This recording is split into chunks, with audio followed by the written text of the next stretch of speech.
ചൈനയ്ക്ക് ഇറക്കുമതി തീരുവ ഏർപ്പെടുത്തിയിരിക്കുകയാണ് ഇന്ത്യ. ചില സ്റ്റീൽ ഉൽപ്പന്നങ്ങൾക്ക് 3 വർഷത്തേക്ക് 11 മുതൽ 12% വരെ ഇറക്കുമതി തീരുവ പ്രഖ്യാപിച്ചിരിക്കുകയാണ്. ചൈനയിൽ നിന്നുള്ള സ്റ്റീൽ ഇറക്കുമതി വർധനവ് നിയന്ത്രണ വിധേയമാക്കാനാണ് ഈ തീരുമാനമെന്നാണ് സൂചന.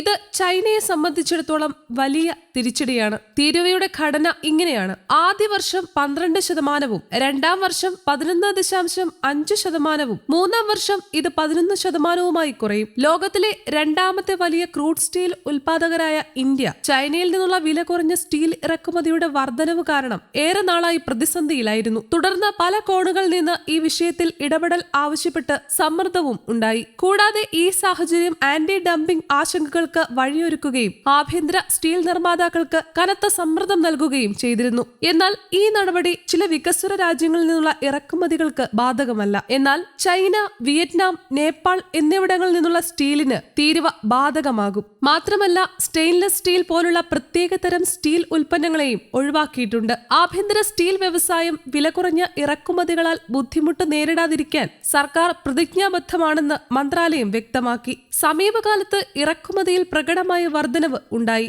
ഇത് ആഭ്യന്തര വ്യവസായത്തിന് ഗുരുതരമായ ദോഷമുണ്ടാക്കുകയും ഭീഷണിയായി മാറുകയും ചെയ്തു എന്ന് directorate general of trade remedies കണ്ടെത്തിയിരുന്നു. ഇതിനെ തുടർന്നാണ് 3 വർഷത്തെ ഈ തീരുവ ശുപാർശ ചെയ്തതെന്ന് ഉത്തരവിൽ പറയുന്നു. നേരത്തെ 2025 ഏപ്രിലിൽ ഇന്ത്യൻ സർക്കാർ വിദേശ രാജ്യങ്ങളിൽ നിന്നുള്ള എല്ലാ ഇറക്കുമതികൾക്കും 200 ദിവസത്തേക്ക് 12% താൽക്കാലിക തീരുവ ഏർപ്പെടുത്തിയിരുന്നു. ഇത് അതേ വർഷം നവംബറിൽ കാലാവധി അവസാനിക്കുകയും ചെയ്തു. Indian stainless steel development association എന്ന വ്യവസായ സംഘടന ഈ വിഷയം മുൻപേ അധികാരികളുടെ ശ്രദ്ധയിൽപ്പെടുത്തിയിരുന്നു. 2025 ഓഗസ്റ്റിൽ വില കുറഞ്ഞ സ്റ്റീൽ ഇറക്കുമതിക്ക് ആന്റി ഡംപിംഗ് തീരുവ ചുമത്തണമെന്ന് ആവശ്യപ്പെട്ട് അവർ ഒരു ഹർജി ഫയൽ ചെയ്യുകയും ചെയ്തിരുന്നു. ചൈനീസ് സ്റ്റീൽ കയറ്റുമതിയെ ചൊല്ലി ആഗോളതലത്തിൽ നിലനിൽക്കുന്ന വ്യാപാര സംഘർഷങ്ങൾക്കിടയിലാണ് ഇന്ത്യയുടെ ഈ നടപടിയെന്നതും ശ്രദ്ധേയമാണ്.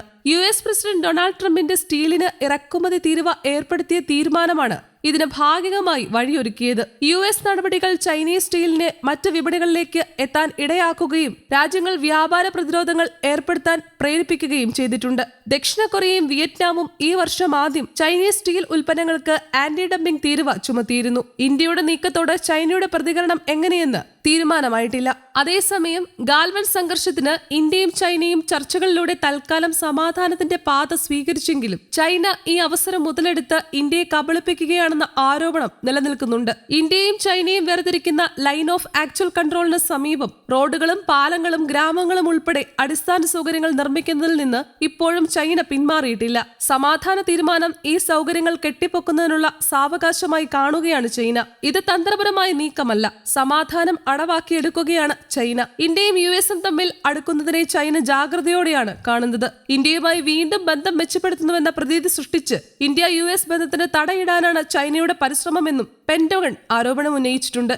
പ്രധാനമന്ത്രി നരേന്ദ്രമോദിയും ചൈനീസ് പ്രസിഡന്റ് ഷീ ജിൻപിങ്ങും കൂടിക്കാഴ്ച നടത്തുകയും ഇന്ത്യ ചൈന നേരിട്ടുള്ള വിമാന സർവീസ്, വിസ അനുവദിക്കൽ തുടങ്ങിയവ പുനരാരംഭിക്കാൻ തീരുമാനിക്കുകയും ചെയ്തിരുന്നു. എന്നാൽ ഇതെല്ലാം ചൈനയുടെ അടവുകളാണെന്നാണ് പെന്റഗൺ പറയുന്നത്. മറുവശത്ത് ചൈന അതിർത്തിയിൽ പഴയ നിലപാട് തന്നെയാണ് തുടരുന്നത്. ഇന്ത്യ ഇപ്പോഴും ചൈനയെ വിശ്വസ്ത പങ്കാളിയായി കാണുന്നില്ലെന്നും റിപ്പോർട്ടിലുണ്ട്. ഉഭയകക്ഷി ബന്ധം മെച്ചപ്പെടുന്നുണ്ടെങ്കിലും ഇന്ത്യക്ക് ചൈനയെ സംശയമാണ്. ചൈന ശല്യമാണെന്ന് ഇന്ത്യ കരുതുന്നുണ്ടെന്നും റിപ്പോർട്ടിലുണ്ട്.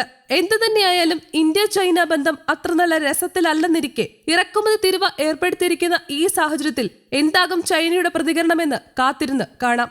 News desk, Kerala Kaumudi.